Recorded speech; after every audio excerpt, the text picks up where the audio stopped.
Coding and decoding related ಇಲ್ಲೊಂದು simple questions ಇದೆ ನೋಡ್ರಿ. ಕ್ವಶನ್ಸ್ ಯಾವ ಥರ ಇದೆಯಪ್ಪ ಅಂತ ನೋಡ್ಕೊತ ಬಂದಾಗ ಪೋಸ್ಟರ್ ಇಸ್ಕ್ವಲ್ ಟು 36 ಆಗಿದೆ, ಡ್ಯಾನ್ಸ್ ಇಸ್ಕ್ವಲ್ ಟು 25 ಆಗಿದೆ. ನೆಕ್ಸ್ಟ್ ಇಲ್ಲಿ ಕ್ಯಾರೆಕ್ಟರ್, ಈ ಕ್ಯಾರೆಕ್ಟರ್ ಇಸ್ಕ್ವಲ್ ಟು ಎಷ್ಟು ಅಂತೇಳಿ ಇಲ್ಲಿ ನಮ್ಗೆ ಕ್ವಶನ್ಸ್ನ ಕೊಟ್ಟಿದ್ದಾನೆ. ಆಪ್ಷನ್ಸ್ 1 64, 81, 100, 121 ಇದೆ. ಇದನ್ನ ನೋಡಿದ ತಕ್ಷಣ ಆನ್ಸರ್ನ ನಿಮ್ಗೆ ತಲೆ ಒಳಗಡೆ ಬರಬೇಕು. ಯಾಕೆ ಬರ್ಬೇಕಪ್ಪ ಅಂತಂದಾಗ ಸಂಖ್ಯೆಗಳು ನೋಡಿದಾಗ ನಿಮ್ಗೆ ನೆನಪಾಗಬೇಕು. ಇದು 36 ಇದೆ, ಇಲ್ಲಿ 25 ಐತಿ. ಇಲ್ಲಿ ಆಪ್ಷನ್ಸ್ದಾಗೂ ಕೂಡ ನಂಬರ್ಸ್ಗಳು ನೋಡಿದಾಗ ಇವೆಲ್ಲ ಎಂಥ ನಂಬರ್ಗಳಪ್ಪ ಅಂದಾಗ ವರ್ಗ ಸಂಖ್ಯೆಗಳದಾವ ಅನ್ನೋದು ಗೊತ್ತಾಗಬೇಕು.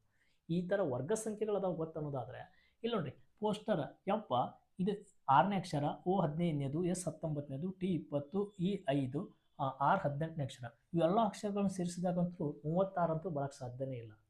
ಹಾಗಾದರೆ ಬದಲಾಗಿ ಇವು ಹೆಂಗೆ ಕೋಡ್ ಆಗ್ಯಾವಪ್ಪ ಅಂದಾಗ ಎಷ್ಟು ಅಕ್ಷರ ಅದ ನೋಡ್ರಿ, 1 2 3 4 5 6, 6ರ ವರ್ಗ, 6ರ ವರ್ಗನೇ 36 ಮ್ಯಾಚ್ ಆಗ್ಯದ.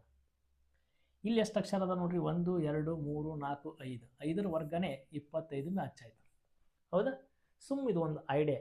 ಈ ಥರ ಮ್ಯಾಚ್ ಆಯ್ತಪ್ಪ ಅಂದ್ರೆ ಸೇಮ್ ನೀವು ಅದೇ ಥರ ಮಾಡಬೇಕು. 1 2 3 4 5 6 7 8 9, 9ರ ವರ್ಗ ಎಷ್ಟು ರೀ, 81. ಹೀಗಾಗಿ ಆಪ್ಷನ್ಸ್ ಬಿ ಏನಾಗ್ತದಪ್ಪ ಅಂದಾಗ ಆನ್ಸರ್ ಆಗಿ ಹೋಗ್ಬಿಡ್ತದೆ. ಇಷ್ಟೇ ಸಿಂಪಲ್ ಆಗಿ ಈ ಕ್ವಶನ್ಸ್ನ ನಾವು ಬಿಡಿಸ್ಕೋಬೇಕಾಗ್ತದೆ.